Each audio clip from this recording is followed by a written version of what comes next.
Do you like comics? Oh. Hey! I love comics. Good. Good. You like talking about comics? Yes, I do. All right. I also like when somebody tries to take my job! I'm kidding. Come on in. Come on in. Bring us the popcorn. Sustenance. So, we're getting popcorn brought in here at the... yeah, bring it on in. Awesome. Gracias. Thank you. So, I'm Jack Lutz. Troy Stegner. It's been a while. Yeah, you've been doing the professional thing. Yeah, I've been filming. Making the talkie pictures. Yeah, the talkies. How is this guy? He's making a talkie. And this is Talk Nerdy to Me. We are here at the Alamo Drafthouse Montecillo, and this episode is about to start. Now. Why? What kind of watch is that? Hey, listen!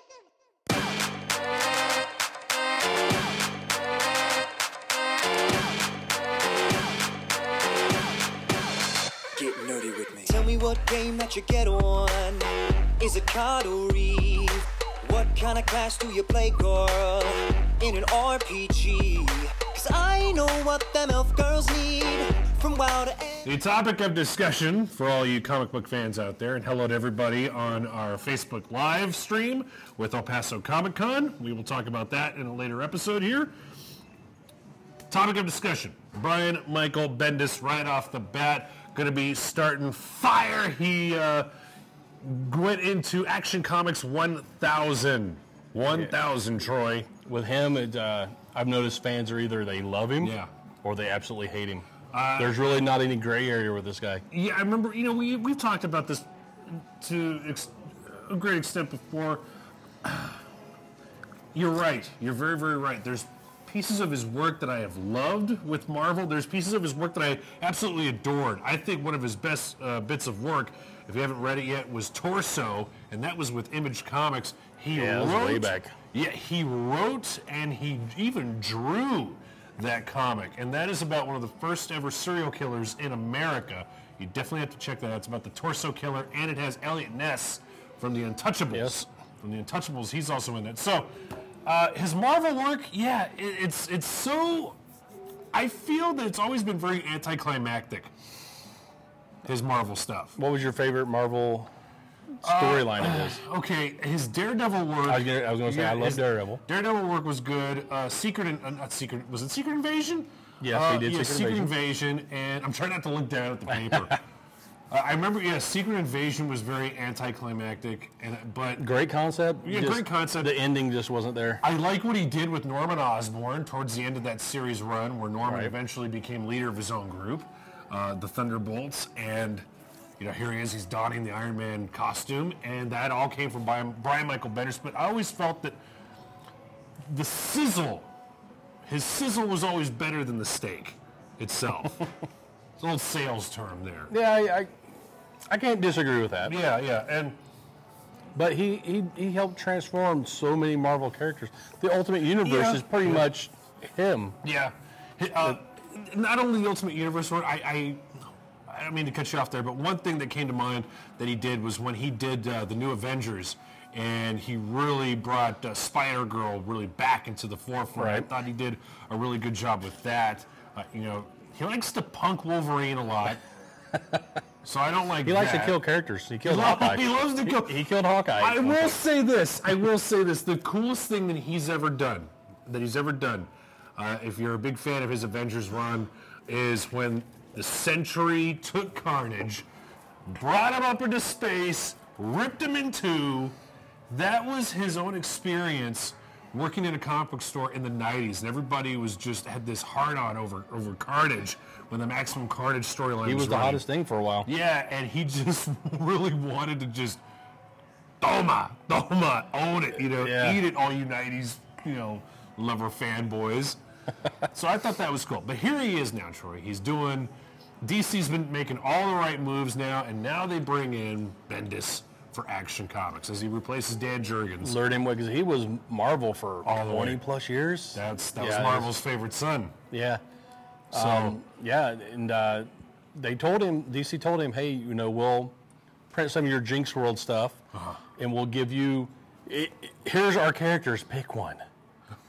And the thing is, everybody expected Batman. Everybody expected Batman. Yeah. And he's like, you know what? Superman. Yeah. And I'm very surprised by that choice. Yeah. Very surprised.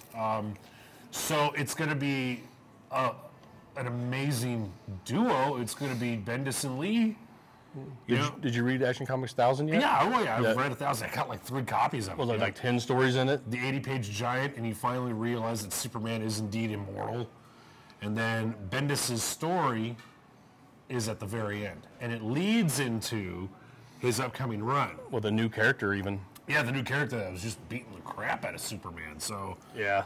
He loves to put his characters through the ringer, man. He loves to really challenge his characters. So, look, I'm gonna read it out of sheer curiosity, and because I love Jim Lee. If you haven't seen Jim Lee's Twitch stream, by the way, amazing. Oh my gosh, and that dude just he makes a doodle out of nothing, man. And the Action 1000 variant that he did on his Twitch stream, you gotta check that out. It's Jim Lee. Yeah. There's a reason why he's one of the big guys at DC. Yeah. Definitely check out his new material. And so I'm thinking a lot of good stuff is going to come from Superman. Superman is that character that's really hard to write because he really doesn't have the a relatability. flaw. Yeah, he doesn't really have a fault or a flaw. I like the fact that they gave him a son. We talked about this before. I love that he's a family man. It grounds him a little bit more, and so you can relate to the kid, or you can relate to him on a father level now. Also, as a husband, to Lois Lane. So I think they've done a really good job at trying to make him more relatable now to us, mortal people. And they brought back the red underwear. The bread, yeah. Who would have thought? Who would have thought that I'd miss the trunks, man? A lot of people did. The trunks, yeah. Who would have thought? But. You said you read 1000. What was your favorite story? Real quick. Yeah, probably. Oh man, there are quite a few. A lot of them pulled at the heartstrings. Yeah, the one that Dan Jurgens did, the one that Jurgens wrote was pretty awesome. What about you? Tom King's Tough Tomorrow. Yeah, come on, yeah. Tom King is just that guy. Tom King is fire right now. He can't do any wrong right now. He's just amazing. Yeah. But that one really. Without giving away too much. Yeah, it really pulled at the heartstrings. Okay. And yeah, that one I actually felt the little tears welling up, and I was I'm not going to cry. Yeah. You see a lot of stories in issue 1000 that talk about Superman in the 30s and 40s, and then later on every decade. The one with is that the one talking the one with Superman and Lex Luthor having a nice little chat, nice little conversation.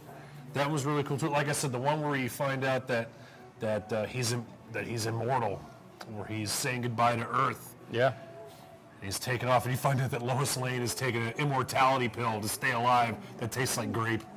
Spoiler. Huge spoiler. Yeah. Immortality tastes like grape, just so you know. So, okay, be on the lookout for the new run in Action Comics. It's going to be called Man of Steel with it's going to be a limited series, I think. Yeah. But he's going to be taking over Superman and Action Comics, and Man of Steel is what's going to lead into it. That's going to be tough because Pat Gleason did a really good job on Superman too. He did an excellent run, starting with with Rebirth #1.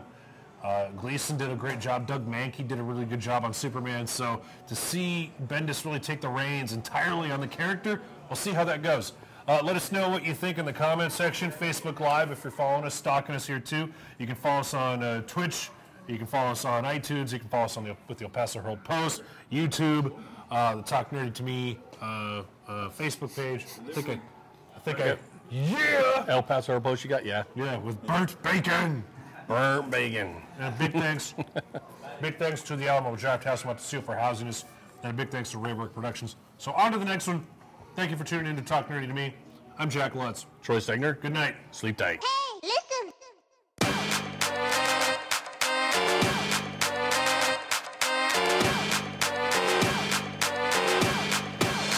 Get nerdy with me. Tell me what game that you get on. Is it card or read? What kind of class do you play, girl, in an RPG? 'Cause I know what them elf girls need. From WoW to